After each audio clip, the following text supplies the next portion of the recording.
Hello chess fans, this is Rick from Chess to Impress. Less than 5 weeks now till the start of the World Championship match Carlsen-Caruana. Only 34 days and then it will all start in London.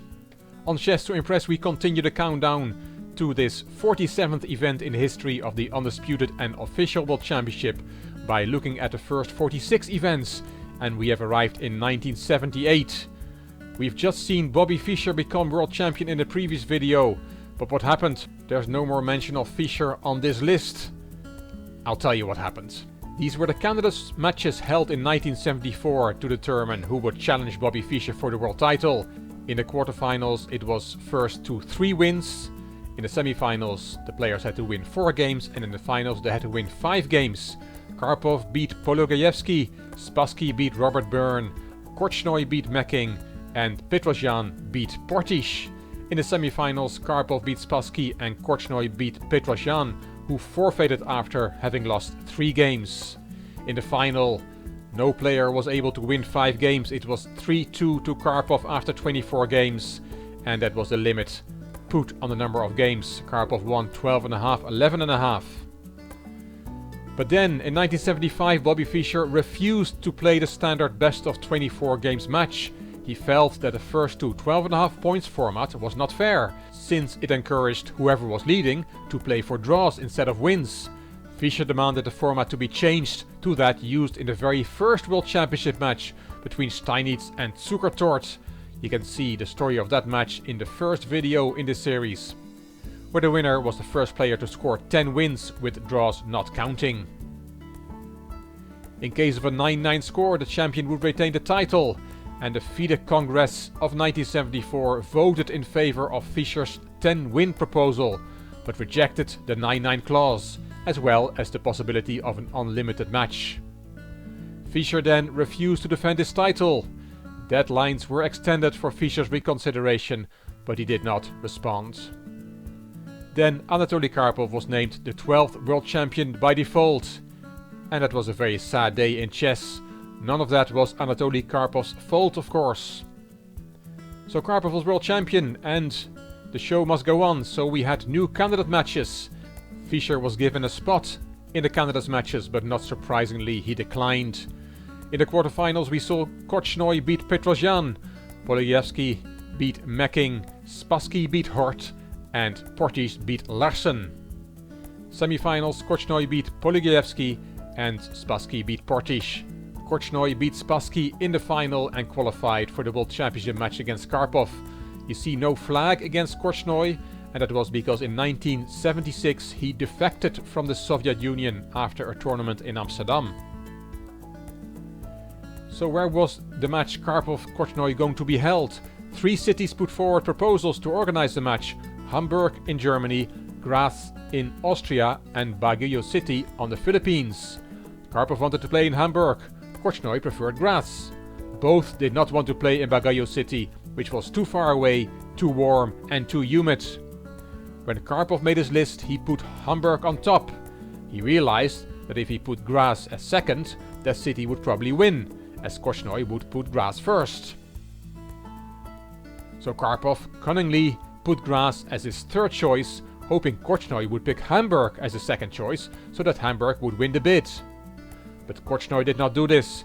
He applied the same trick as Karpov and put Baguio City as his second choice and Hamburg as third. That way Baguio City had 2 second places and won the bid to organize the World Championship match. And both players and their delegations had to go to the Philippines.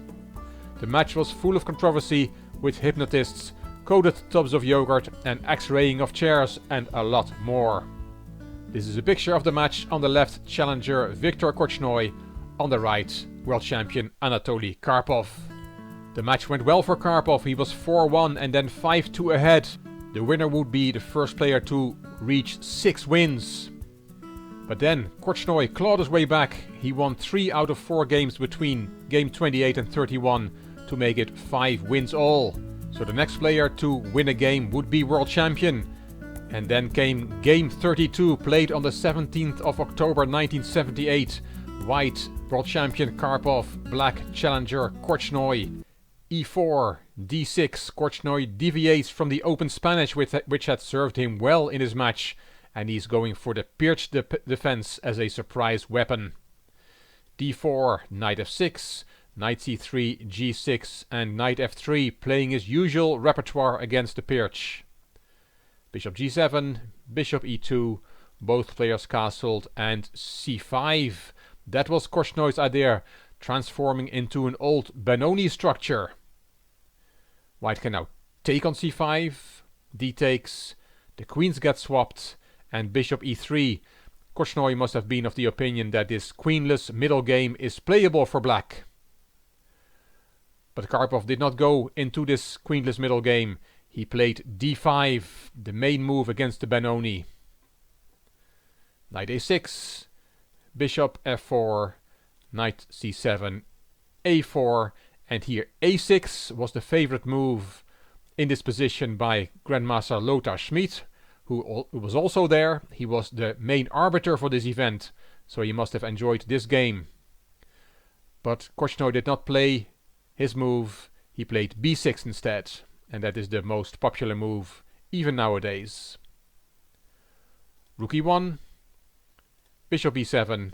Black is putting a lot of pressure on the d5 pawn, as you see, and his idea is to prevent white of playing the e5 move. That's the move that white wants to make in the Benoni, and black puts a lot of pressure on the d pawn, which prevents white from playing e5.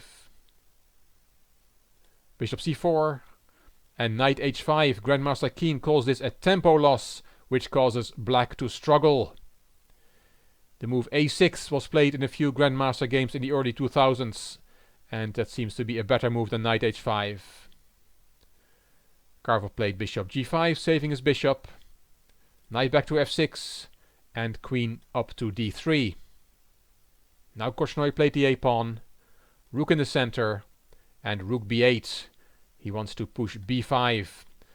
White wants to push e5, black wants to push on the queen side. h3, a useful waiting move, says International Master Baumeister in his book. White's position is strong, but it's not easy to find a clear plan. Korchnoi plays the knight back to d7, and queen e3 from Karpov. He could have played bishop f4 to threaten e5 again. That's another plan, but Karpov chooses a different approach. He's going after black's dark squared bishop on g7. Korchnoi played bishop a8. There goes bishop h6. That was what queen e3 was about, to get that bishop on g7, which is black's best piece. b5. Black has successfully got his counterplay break move on the queen side in with this move. He has also prevented white from playing e5, but he's now going to get his best piece swapped off. Bishop takes, king takes, bishop f1, saving the bishop, and knight f6. Karpov took on b5, Korchnoi took back, and knight e2. Karpov directs his pieces to the king side where he feels his chances lie. He's not bothered about the open a file, which he could have gone to with his rook. e6 was the move that was expected here, but Korchnoi is going to occupy the open a file with his rook. He plays bishop b7, preparing rook a8. Knight g3. There goes the rook to the open file, and c3 to be able to protect the b-pawn from the side in case of rook a2. After rook a2, there's rook d2 protecting the pawn from the side. After c3, Korchnoi played rook a4. Bishop d3, bringing a trick in the position, and Korchnoi falls for it. King h8 would have been a good move here to get out of the range of a knight coming to h5. We'll see in a minute why that is a threat. And after king h8, any result is still possible in this game. e5 is now not possible because of knight f takes d5, attacking the queen.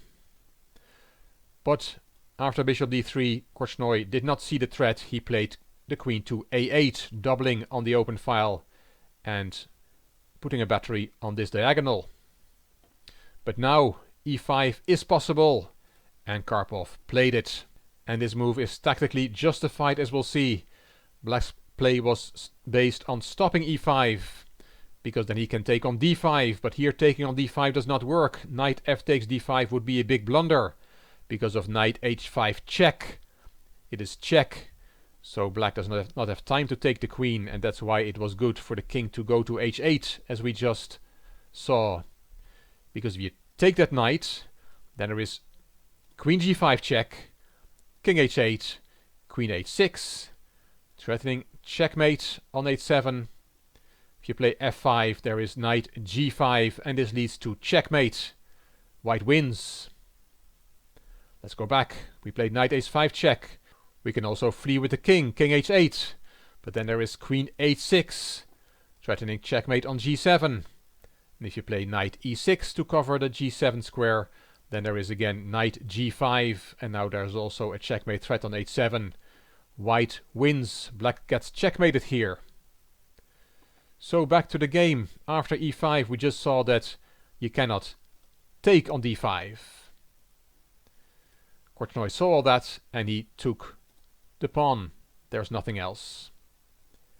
Queen takes. Now you can take on d5, but then bishop takes b5 with a nice advantage for white. This pawn on c5 is very weak. Karpov is attacking Korchnoi's rook. The rook dropped back to a7. And knight h4, bringing another threat in the position. Rook takes d5 is now a threat. Let's see, let's make a very silly move for black just to see the threat. If we play rook a2, bad move. Then there is rook takes d5. Because after bishop takes d5, there is knight hf5 check. If you take that knight, the other knight comes in. King h8 and knight takes e7. Threatening mate with queen takes f6 and also threatening knight takes d5. White has a winning position here. So after knight h4 there's a threat of rook takes d5. Korchnoi saw it, he played bishop c8, that takes that threat out of the position. And now bishop e2, calm and strong. This bishop now could come to the nice square on f3. Also immediately c4 is possible in this position, but then the bishop on b5 is somewhat offside. So Karpov plays that bishop back to e2 before playing c4. Bishop e6 from Korchnoi. There comes c4.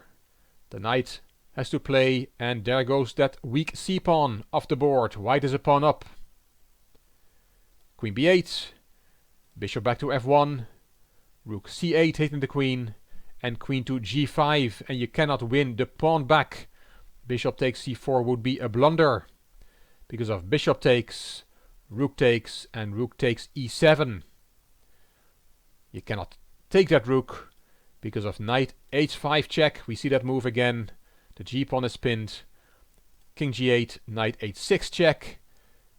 King f8, queen takes f6. Threatening checkmate on h8. And if you play rook b7 to create a square for the king, then the knight returns to f5. Again with that checkmate threat. G takes, knight takes, and there's nothing you can do against a checkmate on the back rank. That's why bishop takes c4 here is a blunder. Korchnoi saw that. He played king h8. Rook d2 and knight c6. Korchnoi was in severe time trouble. This is move 34 and he had to reach move 40. Queen h6 and here knight g8 is the best try, kicking the queen away, but Korchnoi plays rook g8. Threatening g5 now. Karpov plays knight f3, queen f8 and queen e3, keeping white's attacking threats going, not swapping the queens. King g7, knight g5, threatening to take on e6. That's attack twice.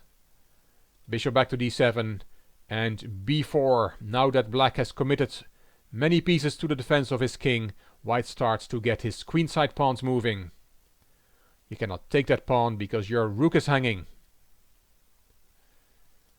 After b4, Queen a8 was played by Korchnoi. b5 hit in the knight. Knight a5 and b6, the 41st move. The time control was reached and Korchnoi sealed his next move, which was rook b7, but it never came on the board because in his home analysis Korchnoi found that his position is lost. If he plays rook b7, then there is knight takes f7. White is 2 pawns up, his king is much safer, and his pieces coordinate better. You cannot take that knight because then there is a mate in 1 on the board. So this is the final position of the 1978 World Championships. b5, b6 from Karpov.